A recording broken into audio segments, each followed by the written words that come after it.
right now by a friend of mine who is a historian who wrote the standard A history of the House of Representatives of the United States. Really, really an exceptional historian. He just wrote a book called Missouri Mule, which is about Harry Truman. And it's about Harry Truman in two ways. One, his special investigating committee in the Senate, which saved us billions of dollars in World War II by going up against a lot of the people like I'm talking about, and how he used that to become FDR's last vice president when FDR knew he was dying. And he knew the man he selected was going to be the next president of the United States and have to bring World War II to a close and perhaps use the nuclear weapon. So he picked Harry Truman because during that whole time, he saw what Harry Truman was, who he was, and what he could do.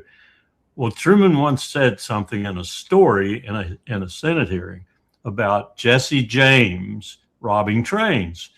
He said, I'd rather have Jesse James because he comes in, he goes on the train, he takes a little stuff, and he leaves. And that's it. The Vanderbilts come in and ruin the entire railroad system in the United States, take the billions of dollars they got out of that and go off into the sunlight. You know, that was the difference between the crook on the horse and the real crooks. And the real crooks are behind Trump right now. It was it Truman that talked about the dangers of the military-industrial complex. Do you remember that infamous statement, the famous statement now? Well, that was Eisenhower in his farewell address who really highlighted it. But Truman, throughout the test, you can see it forming in Truman's head too, as he's looking at these people who in a war that's costing 10,000 casualties, for example, in a single day,